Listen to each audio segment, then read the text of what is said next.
Welcome back to a brand new Clash Royale video, guys. My name is Chief Pat, and today we're going to be hopping into the next episode of our Let's Play Clash Royale series. First of all, opening these chests that I've been saving up on the very bottom, and then we're going to take a look at our deck. Now, normally I'll start off an episode by talking about the new cards that we've unlocked, but since the last episode, we actually haven't unlocked anything, which means we're just going to knock our upgrades out and then move into a trio of battles. So once again, I like upgrading each and every card, especially below 400 gold in the very beginning. So gonna go ahead and knock all of these out. Everything's relatively cheap. We've got the Tombstone for 50, we've got the Cannon for 50, the Barbarians for 50, so literally just knocking all of these out, getting that XP, especially now that we just hit level 5, ding. And yeah, level 5, pretty nice. Of course, we still have the troops of a level 4, but we'll get there sometime soon, but definitely a step in the right direction as we keep climbing those arenas. Okay, so looks like that's our final upgrade for the cannon as far as our deck goes.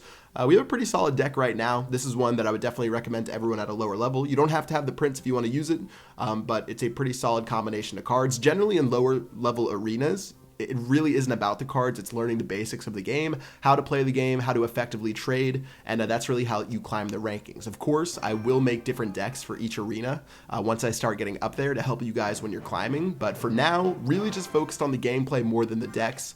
So let's go ahead and get into our first battle. Okay, so we're going to be playing PEKKAs RTS. And let's go ahead and start off with a Knight to counter that Valkyrie. Of course, we want to make sure we're fighting on our side of the map, especially when we have a level disadvantage. So that's what I'm going to do. I'm also going to drop Goblins to try to distract this Giant Skeleton. And then as soon as that Giant Skeleton gets a little bit low, I'm going to play a Prince. And of course, since the Giant Skeleton takes 3 seconds to have that bomb explode, Prince is going to have plenty of time to start making his way down the lane and not get hit by that giant bomb. Now, normally people might start dropping more cards now. They might keep going on that push, but it's really smart to be a little bit more conservative. I see a common mistake where when people have one troop going down the lane, they think that they have to drop every single troop that they have down that lane. Not necessarily the case. Take the damage when you can get it. Don't overextend and leave yourself open to have a counter push. And sort of just save up and wait for your opponent to go on the offensive. So since he did drop a balloon there, that would be a good time to go in for a push. And as you can see, I did get a little bit destroyed by that Valkyrie by dropping all of those troops together. A very nice counter by him. Of course, having my own baby dragon to counter his, as well as having my own crown tower attack it, means I'm going to win this trade right here, and I can go for another push on his side. Now, deciding if I want to drop a goblin or a fireball, really don't think it's a smart idea. If I do get a little bit of damage on that witch, I could have fireballed it and killed it, but I normally would never recommend fireballing a witch because she will survive and keep spawning skeletons down the lane. Alright, so it looks like we've got our bomb tower down, Goblin to distract this mini P.E.K.K.A. We already have the lead, so no need to play crazy. I'll definitely accept a 1 crown to 0 victory. Saving up our elixir, we should be even, or maybe a little bit ahead right now. And with a balloon being dropped, again, a very easy musketeer. Both of our crown towers should start shooting at that balloon. Yeah, we got the second one for a little bit. And then now we can start going down and splitting both lanes. So Prince down one lane, musketeer bomber down the other. He's going to have to pick his poison where he wants to defend. Looks like he's going to go on the right-hand side. Not too bad of a decision, but of course that means we will pick off that first tower of the game, and we have a pretty commanding advantage going into the last couple of seconds. So 45 seconds left, he's going for a big push. Dragon will be shot down by that crown tower, so don't have to worry about that. Mini P.E.K.K.A. is going to go down fairly quickly as well, so I'm just going to start a push down the right-hand side with a bomber to clean up these last couple of troops. Of course, that balloon is going to be a little bit of a problem. Going to drop another bomb tower to distract it while I try to train up my elixir. I'm going to drop a baby dragon right now as my crown tower smacks away, and with only a Valkyrie down the right-hand lane, things look pretty good, even though that balloon got a little bit of damage off against the tower. Really not too much to swing the battle, and with 10 seconds left, that will wrap it up for this one. A 2 crown to 0 victory. Very simple, just making sure we pace ourselves throughout the battle, and good game to PEKKAs RTS. So of course, let's go ahead and get another chest and start that up as soon as this battle is over.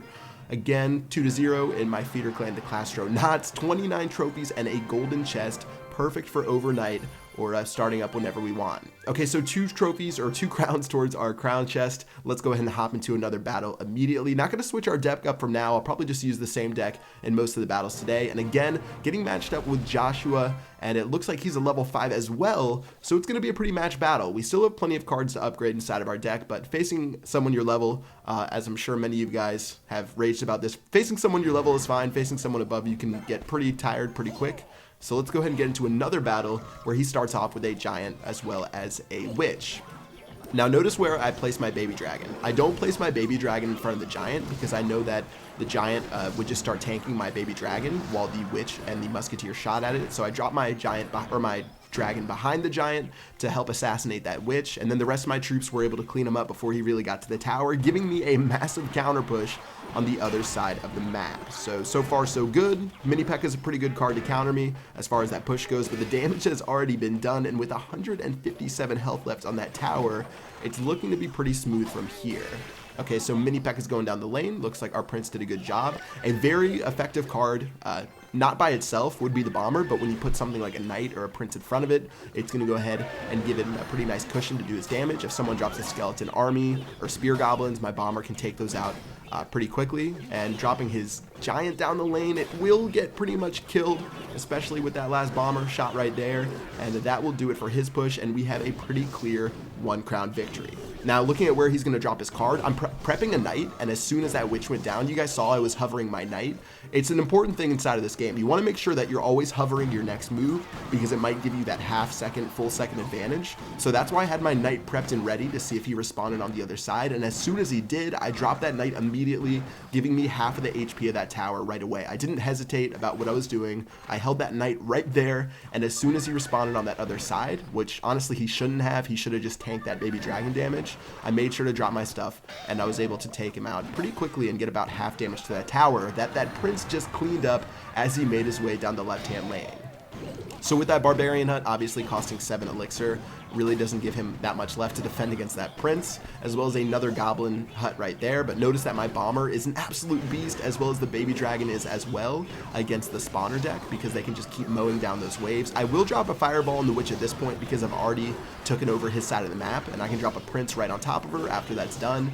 And this one is all but over with only a couple of seconds left as we make another massive push towards his base. So with only that goblin hut left, this one is pretty much over. Prince is going to lock onto the tower, and that will do it with one last fireball to clean it up, and that will be a 3 crown victory, giving us a little bit closer of an edge to our crown chest. So good game to Joshua, 3 crowns as well as 34 trophies in the silver chest. Hit him with the well played. Always make sure you guys use manners in this game, unless of course they are a Dirty Expo user or they're mean back to you. But anyways, let's go into our third battle. But before that, we've unlocked P.E.K.K.A's Playhouse Arena 4 with the Tesla, Minion Horde, Inferno Tower, Hog Rider, Freeze, as well as the P.E.K.K.A. All of those are actually pretty good cards. This is one of the best arenas that you can unlock new cards in, so definitely excited to see that. I could use almost all of those cards inside of any deck. Even the P.E.K.K.A, which is super huge and 7 elixir, definitely has found its way, especially in this most recent update. So let's go ahead and get into one more battle against Cesar from 6th Republic, and he's going to start off with a Tesla tower in the very center. So if this guy knows what he's doing, might be pretty tough to crack his base. He's going to use a witch, which we should be able to counter with our baby dragon as well as our bomber. I will drop a fireball at this point because I will get pretty good value on that by hitting the baby dragon as well. Bomber almost takes out that witch to where she only has a couple of hit points left, but she will start making her way down the lane, and she really shouldn't get too much off against my tower. I don't have a great counter to that goblin barrel, so it ends up getting a couple of hits off, actually only like 1 or 2. But let's go ahead and go on our own push now that he should be fairly low on elixir. He dropped that, I guess, goblin barrel. He dropped a couple of other things, but he did have enough elixir for those barbarians, which ended up taking out my prince. So pretty well played by him. And let's go ahead and go back on the defensive with a bomber.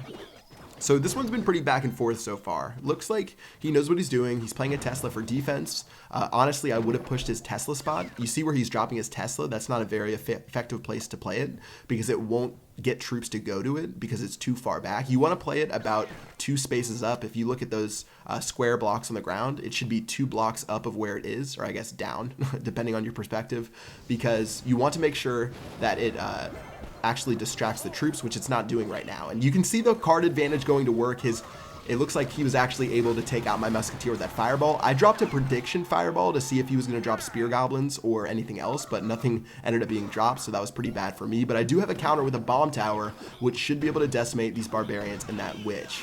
So far so good. Was able to take out the barbarians at least. Spear goblins helps him out a bit. Bomber is another counter to that witch. So our decks are doing really well against each other, even though he does have a level on most of his stuff. He's been playing pretty well. He plays a baby dragon, which is good against our bomber, and that's where the Tesla should be, at least right there, maybe even one spot farther than that. That's the prime spot for a Tesla, in case you guys were wondering, and what I was talking about a little bit earlier. So baby dragon, goblin barrel push, that's a really awesome combination. Pretty smart that he's figured that out.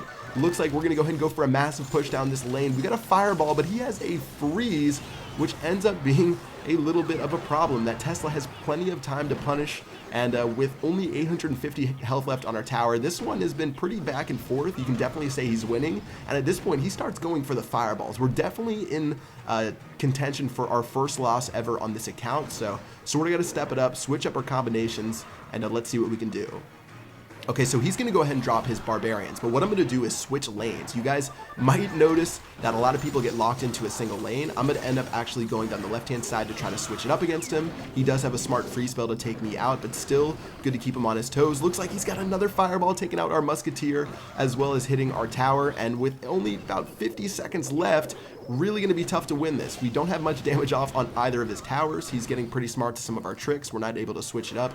Even the multi-lane approach he was able to sniff out, so definitely a good player with these barbarians heading towards our bomb tower. Now, of course, we will be able to dominate these barbarians. That's what that bomb tower does, and we really just need to try to make another big push as his free spell goes down. And with that free spell, that's a perfect opportunity for our prince to go down the left-hand lane.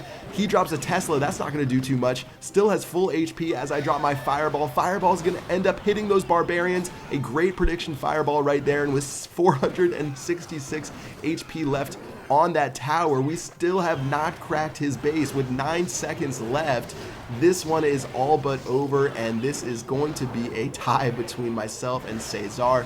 A very good battle, but no one ends up getting the victory. So honestly, well played to him. He had pretty good amount of counters to most of my stuff, as well as my deck with my bomber, and as well as my bomb tower and my baby dragon were able to sniff out the barbarians and the witches.